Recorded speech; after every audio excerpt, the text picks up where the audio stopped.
მოკლედ ჩვენ ხშირად ვსაუბრობთ ხოლმე პრევენციებზე და მათ შორის იმდენი დაავადება არსებობს და იმდენ რაღაცას გიწევს ფიქრი, მათ შორის იმდენ დაავადებაზე პრევენციის მიზნით სკრინინგზე უნდა მიხვიდე ეს გარკვეულწილად ხომ არის დაკავშირებული უმეტეს დაავადებებს სტრესი რომ იწვევს ზოგადად. და ფაქტიურად ხო, ესეც ალბათ მნიშვნელოვანი ფაქტორი არის და სტრესი არის ერთ-ერთი განმაპირობებელი. მიგერი, ხშირად. სტრესი სამსახურში, სამეგობროში, ოჯახში ყველგან შესაძლოა ადამიანმა გარკვეული სტრესი მიიღოს, თუმცა დღეს ჩვენ ვისაუბრებთ როგორც ვიცი ორგანიზაციულ სტრესზე, რომელსაც ასევე ალბათ ქვეყნის ცხოვრების რიტმიც განაპირობებს და ხელოვნებაც რომელიც გარკვეულწილად ისეთი არის.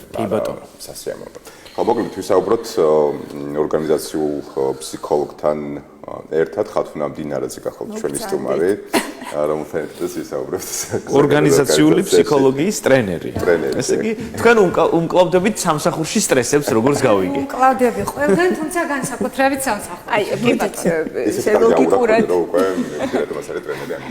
ლოგიკურად რომ გავაგზავნოთ ჩვენი წინა სტუმრის ნარატივი, ასეთი რამ აღინიშნა, რომ ხო აი საკვების მიღება დროულად აუცილებელია, შიმშილი ეს არის სტრესი, მით უმეტეს როცა სამუშაო გარემოზე ვსაუბრობთ, სადაც გონებრივი მუშაობა აუცილებელია და სწორედ ამ გონებრივ მუშაობას უზრუნველყოფს საკვები, ხო, რომელსაც ვიღებთ. რა ხდება მაშინ, როცა კორპორაციას არ აქვს სასადილო, არის თუ არა ეს სტრესი და ყველა კორპორაცია რაღაცა მასშტაბური სახის უნდა გრძნობდეს თუ არა ამ კუთხით პასუხისმგებლობას, რომ თუ სურს ხარისხიანი საქმიანობა შემოგთავაზოს შენმა დასაქმებულმა ადამიანმა, პერსონალმა, ამისთვის აუცილებელია ეს ადამიანი იყოს დანაყრებული შესაბამისად.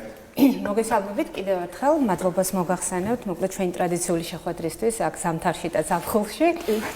რაც შეეხება კომპანიას რა ვალდებულება აქვს, რა თქმა უნდა ძალიან კარგია თუ კი არის ამის სივრცე ცალკე.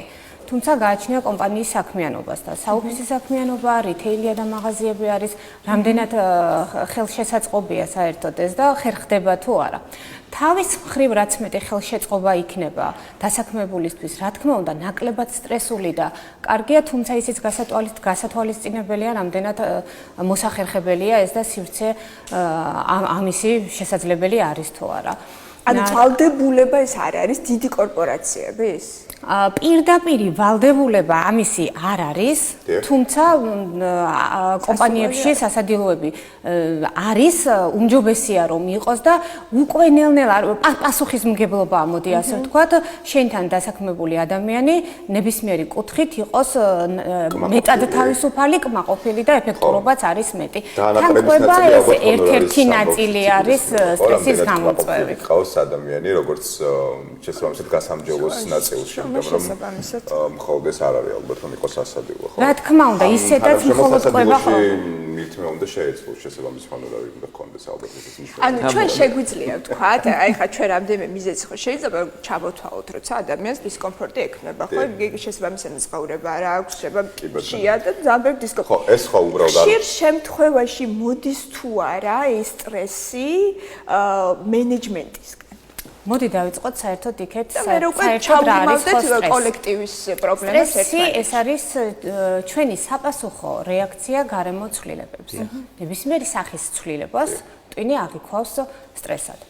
სტრესი ცალსახად არც კარგია და არც ცუდი. ორი მხარე აქვს, მას აქვს დადებითი მხარე, იმიტომ რომ ასტიმულირებს სისხლძარღვებს, იმიტომ რომ გვაძლევს ძალას, არის мотиваციის საბადო და ჩვენ ვემზადებით ქმედებისთვის. ქმედებისთვის როცა ემზადები, უკვე აი აქ სტრატეგიას როგორ დაგეგმავ შენ, რამდენად სწორად იყენებს სტრესს შენი განვითარებისთვის, მაშინ არის დადებითი. თუ კი ჩვენ ამას ვერ ვახერხებთ და თუ კი სტრესი გადაიზარდა უკვე ქრონიკულში, მისი მართვის მექანიზმები არ გვაქვს, სულ ერთი ეს ორგანიზაცია იქნება თუ პირადი ცხოვრება, მაშინ არის დისტრესი და ჩვენს ჯანმრთელობას ვნებს. რაც შეეხება ორგანიზაციებს და ხელმძღვანელ პირებს, მხოლოდ რა თქმა უნდა, კვება არ შეიძლება იყოს სტრესორი ამ კუთხით, ძალიან ბევრი სტრესორი შეიძლება იყოს სტრესის გამომწვევი მიზეზი ორგანიზაციაში, თქვენ როგორც ახსენეთ, ეს შეიძლება იყოს არასწორი კომუნიკაცია შენს დასაქმებულთან, მმართველობის ნეგატიური სტილი, აი რამდენად არის სიტყვის თავისუფლება და უკავშირი კომპანიაში, რამდენად აქვს თანამშრომელს იმის ფუფუნება, რომ საკუთარი აზრი დააფიქსიროს თავისუფლად, რამდენად აქვს ემოციების სწორად გამოხატვის საშუალება და რამდენად ხელეწიფება ეს ორგანიზაციაში, რომ მას ჰქონდეს შეგრძნება, რომ არის დაფასებული და მისი სიტყვა არის მთავარი. ბოდიში არ მინდა რომ რაღაც ჩემი წინა კომენტარი რაღაც დისტოპიური გამოვიდეს, მათ შორის იმასთან დაკავშირებით, რომ შესაბამის ჰონორარი უნდა გქონდეს ადამიანს, ჩვენ ვიცით რომ ძალიან ბევრი ადამიანი შიმშილობს ნამდვილად და იმის საშუალება არ აქვს, რომ თუნდაც ჯანსაღად იკვებოს. მიუხედავად იმისა, რომ შეიძლება მუშაობდეს ისეთ კომპანიაში, რომელიც დღეს თავს იწონებს სხვადასხვა პლატფორმაზე და გარდა ამისა, თუნდაც სხვა უამრავი პრობლემა, რომელიც ქვეყანაში არსებობს, პენსიონერებთან დაკავშირებით, თუნდაც რომელსაც კი მოუმატეს პენსია, თუმცა საბოლოო ჯამში მე ვიცი ერთი ჩემი მეზობლის შემთხვევა, როდესაც ის 70 ლარს იხდიდა კონკრეტულ მედიკამენტში, დღეს უწევს 120 ლარის გარდახდა. შესაბამისად ეს პარალელურად არ ვითარდება მოკლედ და ამის თქმა მინდოდა, იმიტომ რომ დისტოპიური გამომივიდა და რატომღაც წერან გაიღიმეთ თქვენ შიმშილის ნაწილთან დაკავშირებით და ჰონორართან დაკავშირებით. კი ბატონო, მესმის რაც იკითხეთ, იმიტომ რომ ჯანსაღყვება, კი ბატონო, ჯანსაღყვება დამოკიდებული არის მაინც ფინანსებთან. იცით რა მინდა გითხოთ, თქვენ უამრავი ტრენინგი ჩატარებული საქართველოში, მე მაინტერესებს მაინც როგორია დღეს კორპორაციული კულტურა საქართველოში? რამდენად ზრუნავს კომპანიები და ორგანიზაციები იმისათვის, რომ მათი თანამშრომლები არ იყვნენ დასაქმებულები სტრესულ გარემოში? რომ თქვა რომ თავიდანვე რაღაცნაირად ამისი დიდი мотиваცია იყო კომპანიების მხრიდან მოგატყუეთ, თუმცა პანდემიამ იმდენად გამოაჩინა კარგად ეს პრობლემა, რომ აუცილებელი ეს გამოწვევა, რომ აუცილებელია ორგანიზაციებმა წინასწარ პრევენციულად, ან უკვე როცა დადგება ეს საკითხი, იზრუნონ თავისი დასაქმებულების მენტალურ ჯანმრთელობაზე, უკვე შემიძლია თავისუფლად თქვა, რომ ორგანიზაციებმა, რა თქმა უნდა, ყველა, მაგრამ თუმცა დაიწყეს ზრუნვა საკუთარ დასაქმებულებს ეს ზრუნვა შეიძლება ხარისხობრივად არ იყოს ისეთი მაღალი, როგორც ჩვენ წარმოგვიდგენია, სადღაც შეიძლება არ იყოს ისეთი მზრუნველობითი, როგორც ჩვენ გვინდა და წესით და რიგით როგორც შეეფერება ნამდვილ ძლიერ კორპორატიულ კულტურას, თუმცა უკვე ამაზე დაიწყო საუბრები, ძალიან ბევრი შეხვედრა არის ტრენერებთან, ორგანიზაციულ ფსიქოლოგებთან და შემიძლია ვთქვა, რომ ორგანიზაციები გამოფხიზლდნენ ამ კუთხით და არის ძალიან მოთხოვნა მენტალურ ჯანმრთელობაზე. ახალგაზრდა კომპანიაში მენტალური ჯანმრთელობა და სტრატეგიები და პრაქტიკები თუ არსებობს ამის რაღაც ის გამოცდილება, რაც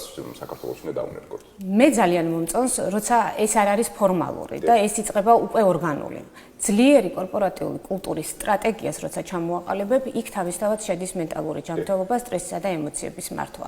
ეს არის ამოსავალი წერტილი. თუმცა ვიღაცა ამას იწყებს ორგანულად, ვიღაცა ამას იწყებს ფორმალურად.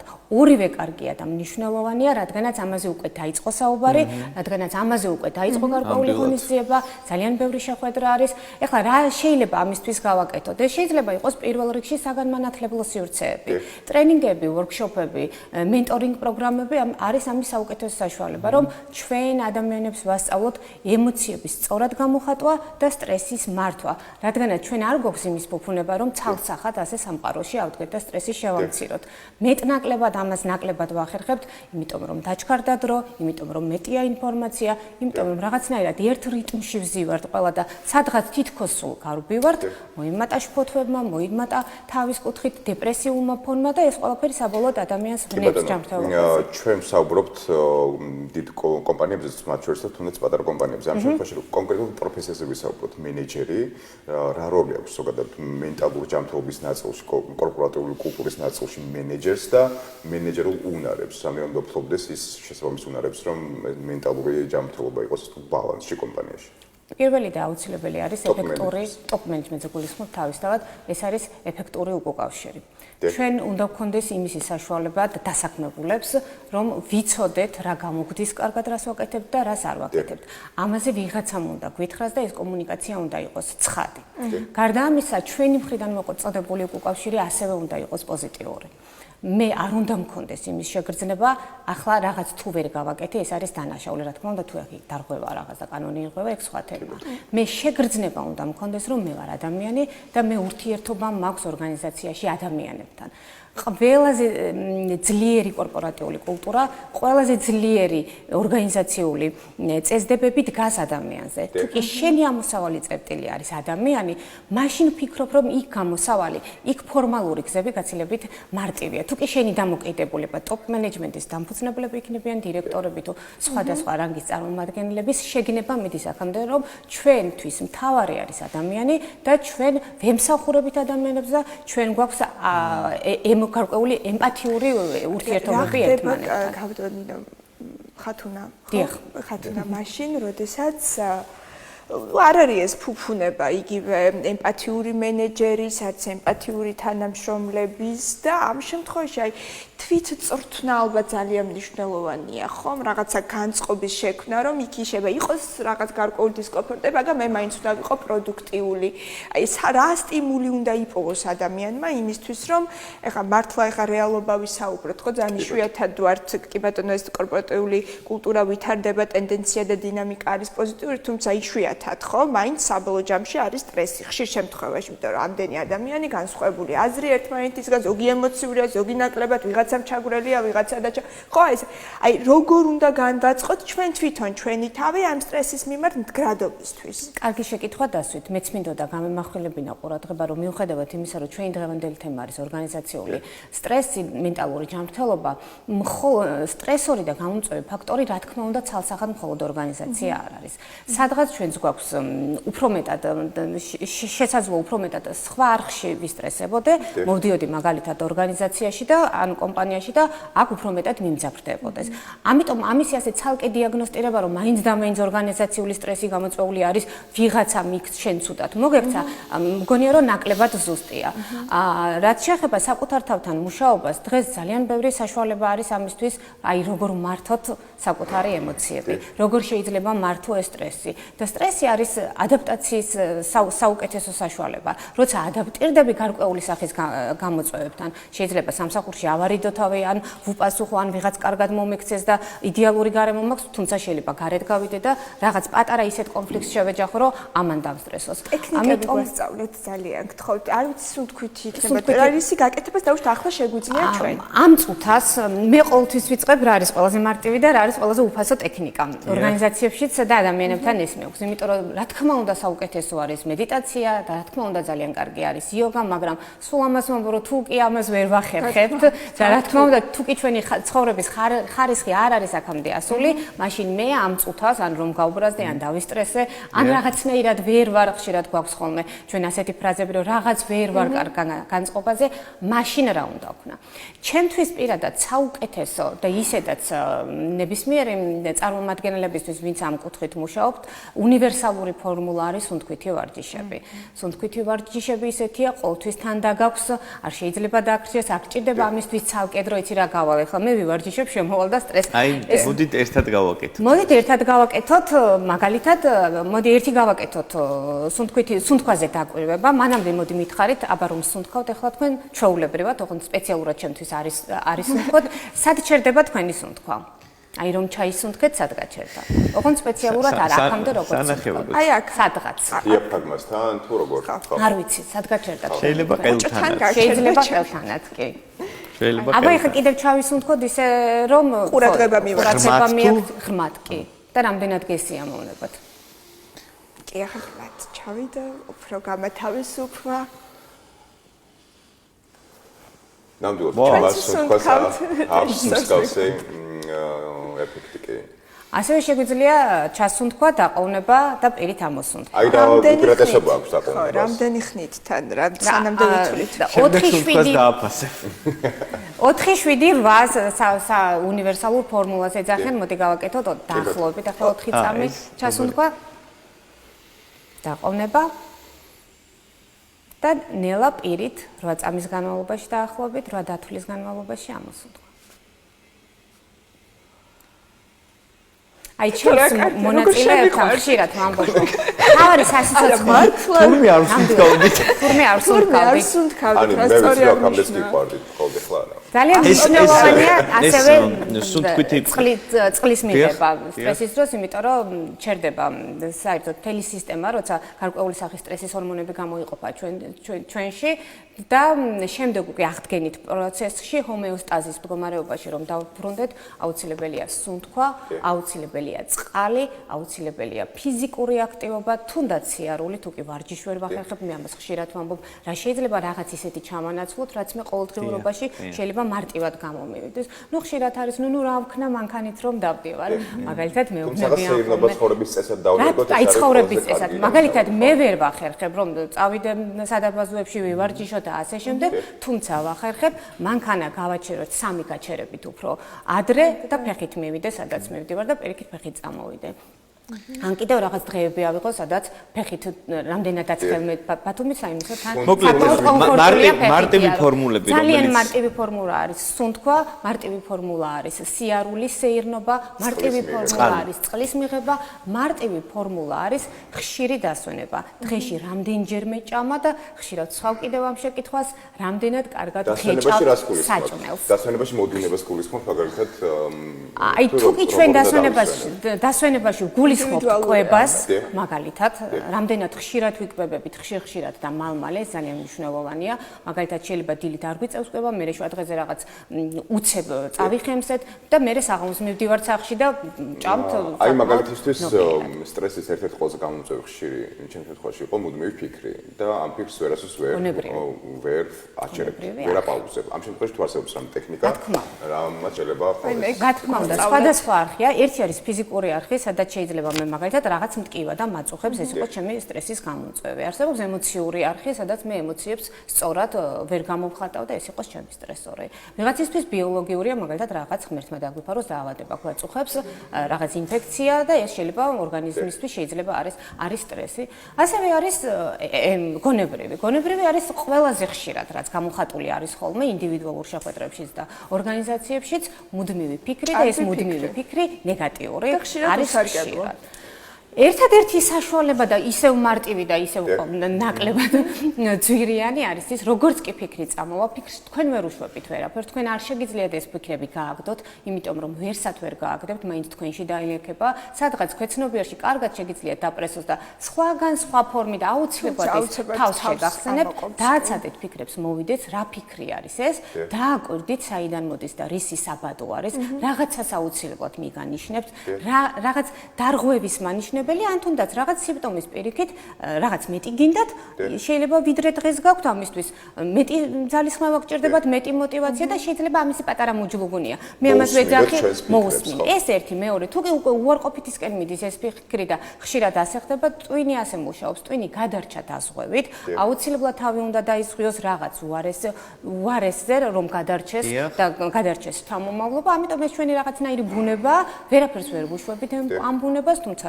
შეგვიძლია ჩავრთოთ გონება, დაასტოპე და გადართე სასურველი სცენარით. მაგალითად, პირობითად ავიღოთ, ხვალ გამოცდა მაქვს და გამოცდა რომ ვერ ჩავაპარო. გადართე და უცებ ვერ გადაეჩვეპი, რა თქმა უნდა, გადართე სასურველი სცენარზე. გამოცდა რომ ჩავაპარო. თუ კი ახლა საერთოდ ნამეცადინები არ ხარ.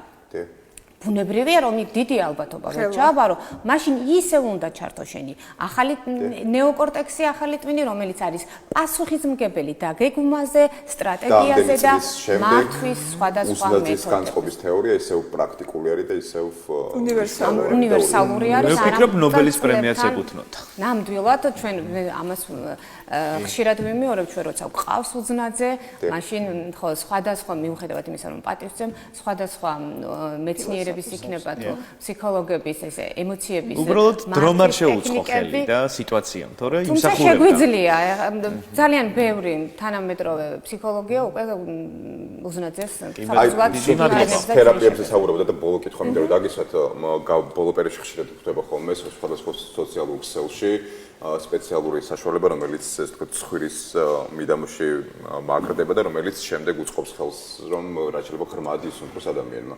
ეს ამ შემთხვევაში არის ეს თქო ერთ-ერთი ეს იმ შემთხვევაში თუ წგიდია და ზიანდება. არა, ნებისმიერ შემთხვევაში ცხოვრების ეს თქო რიტმად გიჩდება, რომელიც დღის გამომსულ გიკეთია. ძალიან პოპულარულია ბოლო პერიოდში. შენ უეჭველი შეხვდა ინტერნეტში. და რეკომენდაციას უწევენ სხვადასხვა მედიკოსები, მათ შორის ამიტომ მაინტერესებს თქვენი მოსაზრება. გარკვეული სახის კვლევა მე ამის შესახებ არ გამიგია, რაც შეეხება მედიკოსებს, მგონია რომ უფრო მეტად თვითონ უფრო კომპეტენტურები არიან ამ კუთხით.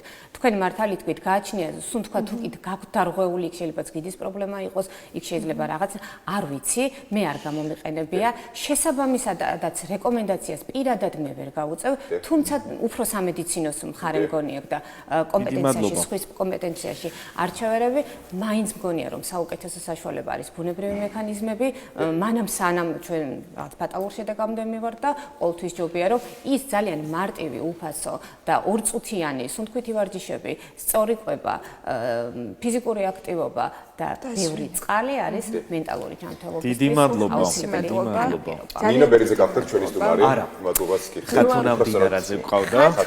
ორგანიზაციული ფსიქოლოგიის ტრენერი. დიდი მადლობა და წარმატებებს გისურვებთ. მაყურებელთა სამით დავემშვიდობოთ. მენტალური ჯანმრთელობა უსურვოთ პირველ რიგში ბედნიერი დღე და რაც შეიძლება ბევრი ხემიერი. და გავეცნობიეროთ ისიც, რომ ვმუშაობთ ცხოვრების ხარისხის გასაუმჯობესებლად და არ ვცხოვრობთ სამსახურისთვის, ხო? ძალიან დიდი მადლობა, რომ იყავით ჩვენთან ერთად გემშვიდობებით. ნახვამდის.